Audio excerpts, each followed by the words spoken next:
J'appuie sur le bouton pour commencer l'enregistrement. Tout le monde est ici, asseyez-vous tranquillement. Bonjour à toutes et à tous, on m'appelle Steven. Nous allons parler de Ant-Man and the Wasp, Quantumania, le film que j'attends depuis 6 mois, que vous attendez tous maintenant étant donné que c'est le premier film de la phase 5 qui arrive en février 2023. Il va falloir s'y faire à ce nouveau chiffre, et ben oui. Aujourd'hui nous avons une de mes théories qui s'est confirmée via Empire Magazine, et aussi beaucoup de réflexions quant au fait que Kang aurait défoncé plusieurs Avengers. Donc installez-vous confortablement, vous allez voir que cette théorie s'annonce tout du moins palpitante. C'est parti!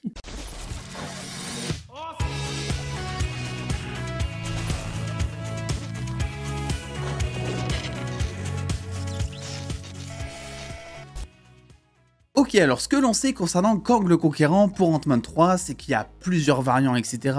qui gravitent autour. On a eu évidemment celui qui demeure dans Loki, qui est mort des mains de Sylvie à la fin de la saison 1, ce qui a déchaîné le multiverse, n'est-ce pas? Et ce dernier, avant de passer l'arme à gauche, nous expliquait que plusieurs variants de Kang existent et qui sont bel et bien beaucoup plus méchants apparemment que celui qui demeure. Donc ça c'est ce qu'il nous dit, on va le croire sur parole parce qu'il faut quand même mettre un petit doute là-dessus. Il n'est pas forcément obligé d'être le plus gentil, ça c'est ce qu'il te dit. S'il faut, ils sont tous pareils, s'il faut, c'était le pire. Bon, je pense pas, parce que sinon, Secret Wars, ça va pas être ouf, mais voilà. Arrive donc Ant-Man 3 en février prochain, avec ce qui semble être un Jonathan Majors dans le rôle principal de Kang. Voilà, on a eu Jonathan Majors qui a confirmé en interview il y a de ça quelques jours qu'une multitude de variants de Kang existent bel et bien. Ça ne sera définitivement pas la seule version en tout cas que l'on verra dans le film, mais en tout cas ça a l'air d'être une des versions principales, c'est qu'on va voir dans Ant-Man 3. Et la question qu'on s'est tous posée, au-delà du fait de qui va être le méchant d'Ant-Man 3, on en a parlé sur la chaîne, c'est comment est-ce que Kang s'est retrouvé là. On avait théorisé plein de fois, on a dit plein de choses. Et aujourd'hui, le magazine Empire, très connu pour partager notamment des images lors des campagnes de com des films lorsqu'ils arrivent au cinéma, mais aussi des articles justement, eh bien nous dit que Kang serait piégé dans le monde quantique. Donc ça confirme bel et bien déjà que Kang a besoin de Ant-Man, possiblement pour s'échapper du coup, parce qu'il est piégé. Alors visiblement, ça fait un petit moment qu'il est là, il a l'air de savoir comment fonctionne cet univers, étant donné qu'il a l'air de comprendre un petit peu tout ce qui est énergétique. Il a aussi l'air depuis le temps d'avoir confectionné sa propre armée, donc je pense que ça fait un petit moment qu'il est là, et je pense pas justement que ce soit de son plein gré. Puisque oui, on a eu la bande-annonce d'Ant-Man 3 il y a quelques semaines maintenant, mais là aussi des variantes existent. On a eu notamment des variantes de cette bande-annonce à la CCXP, mais aussi au D23, nous montrant un Kang le Conquérant qui confirmait à Ant-Man le fait qu'il avait déjà tué des Avengers par le passé. Enfin, je dis par le passé, mais c'est dans son passé à lui, parce que concrètement pour nous, s'il a déjà tué des Avengers alors que nous ils sont toujours en vie, ça veut dire en fait tout simplement que des Avengers alternatifs qui existent, comme on a vu dans Doctor Strange avec une autre Captain Marvel et un autre Captain America, enfin une autre Captain America du coup. Je sais qu'elle s'appelle pas Captain America, mais t'as compris, c'était pour la notion de variant, ok? Et donc ça nous témoigne peut-être cette interview de l'échelle de puissance à laquelle se trouve Kang. Rappelez-vous, il a été piégé dans le monde quantique. Autrement dit, c'est peut-être les Avengers alternatifs, qui l'ont envoyé dans la zone quantique un petit peu comme une prison. Ça serait un petit peu la dernière alternative qu'ils ont trouvée, puisque aux dernières nouvelles, si tu ne peux pas tuer quelqu'un, alors où est-ce que tu emprisonnes un être aussi puissant, en théorie en tout cas, que Kang le Conquérant?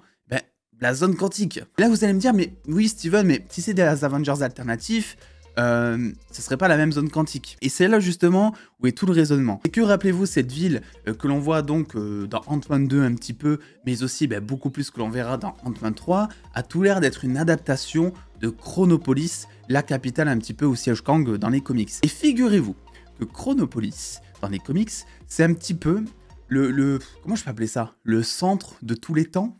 Je sais pas comment on veut dire. C'est un peu comme un épicentre du multiverse, on peut dire ça. Et donc, en théorie, il n'existerait qu'une seule zone quantique, parce que la zone quantique serait reliée à une autre zone quantique. Bref, vous avez compris, la zone quantique de Terre 1, par exemple, serait la même que celle de Terre 2, puisque on est dans une autre dimension et que des portails pourraient servir à passer d'un à l'autre. Oh putain, c'est trop chiant à expliquer ce putain de multiverse. En gros, selon ma théorie, il n'existe qu'une seule zone quantique. Terre 1, Terre 2, Terre 3, je sais pas trop quoi, une seule zone quantique. Alors je sais pas comment ça serait structuré, est-ce qu'il y a des portails à l'intérieur qui permettent de passer d'une zone quantique à une autre, mais c'est la même réalité. Putain, ça y est, je crois que j'y suis arrivé. Et oui, ça aussi, on en a parlé. Est-ce que le TVA ne serait pas Chronopolis? Est-ce qu'on n'est pas au même endroit dans ces deux cas? C'est pas le sujet de la vidéo.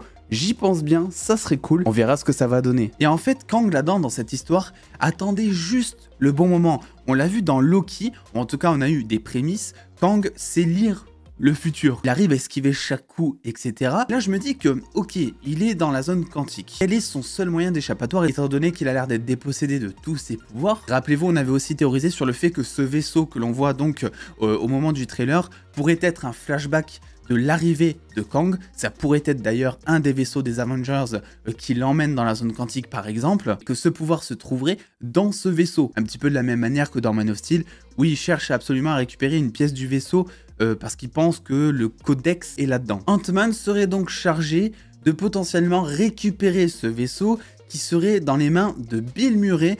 Bill Murray qui n'a pas été confirmé dans le rôle, mais qui a priori jouerait un peu le roi de cette capitale de la zone quantique. Donc Kang le Conquérant sera en quelque sorte un ennemi de Bill Murray dans ce film. Pour en revenir un petit peu à nos moutons, quelle est la seule échappatoire du coup de Kang le Conquérant dans ce film? Eh bien c'est tout simplement de pouvoir lire potentiellement l'avenir, puisqu'il aurait été au courant des années avant que la fille d'Ant-Man aurait conçu un dispositif qui permettrait à la famille, par un heureux hasard, de se ramener d'un coup dans la zone quantique. Et Kang savait déjà qu'à ce moment-là, il pourrait compter sur les facultés d'Ant-Man pour récupérer son bien, pour récupérer son pouvoir, et donc potentiellement pour pouvoir s'échapper. Et pour ça, il n'a pas 36 000 leviers, il menace Ant-Man de tuer sa fille, et il dit à Ant-Man, si tu m'aides pas, on pourra jamais s'échapper tous les deux d'ici, bien que ce dernier sache pertinemment que c'est un grand méchant, se disant alors ok bon tu t'enfuis de la zone quantique, mais t'inquiète, on revient te chercher avec tous les Avengers, on va te buter. Donc vous l'aurez compris, la question principale de cette vidéo, c'est comment est-ce que Kang s'est retrouvé piégé là-dedans? Est-ce que c'est des Avengers potentiels qui l'ont enfermé parce qu'il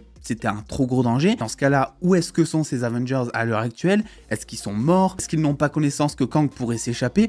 J'aime bien cette théorie parce que justement, vu qu'on arrive à Secret Wars et que l'on sait que plusieurs héros de tous les univers vont devoir se rassembler au même moment pour combattre Kang le Conquérant, le fait de savoir qu'il y a une autre bande d'Avengers, peut-être celle d'ailleurs des Young Avengers, qui existe dans un coin, eh bien ça permettrait de rendre tout ça canon et de faire une scène assez badass. L'autre théorie, c'est tout simplement de dire que c'est un variant de Kang qui l'a piégé ici. Voilà, on l'a très bien compris avec Loki, visiblement les Kang sont assez méchants et se tirent un peu entre les pattes chacun leur tour. Donc est-ce que ça pourrait être un variant de Kang qui a piégé Kang? Est-ce que même ce Kang de Ant-Man 3 est un variant ou est-ce que c'est l'original? Oui, il y a plusieurs fois le mot Kang dans cette vidéo qui revient totalement. Je sais pas pourquoi, je m'attends à des twists dans les films à venir. Je m'attends à un truc du genre, on vous a présenté Kang le Conquérant pendant 3 films, pour au final se rendre compte que c'était pas du tout l'original, et pour découvrir un Kang surpuissant pour Secret Wars. D'ailleurs à ça que pourrait servir Kang Dynasty, à nous expliquer justement toute la hiérarchie de Kang qui puisse exister en termes de variants, quel est le vrai, quel est le faux, quel est le plus puissant, quel est le moins puissant. Et on pourrait découvrir à la fin de ce film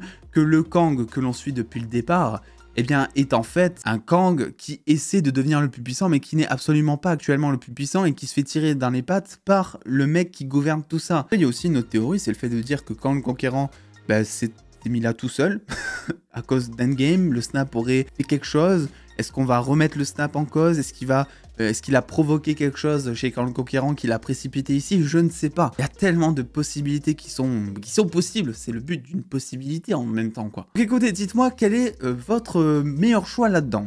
Est-ce que c'est des Avengers alternatifs qui l'ont piégé là-dedans étant donné qu'il était trop puissant, que donc il fallait l'enfermer dans une prison, mais que vu qu'il n'y a pas tellement de prison pour des individus de cette puissance, ils l'ont mis dans la zone quantique sans surveillance? Ou qu'est-ce qui est arrivé du coup à ces Avengers? Que s'est-il passé? Est-ce que c'est un variant de Kang qui a piégé Kang ici? Ou est-ce que Kang s'est mis là tout seul et cherche désespérément dans tous les cas à sortir de cette zone, et donc en comptant sur les facultés de braquage, professionnelles ou pas, de Ant-Man interprété par Paul Rudd? Et bien écoutez, dites-moi tout ça en commentaire. Le pouce bleu, l'abonnement, les réseaux sociaux comme d'habitude, tout en description. Et puis attendez les dos, prenez soin de vous, faites bien kiffer. Des bisous les dos.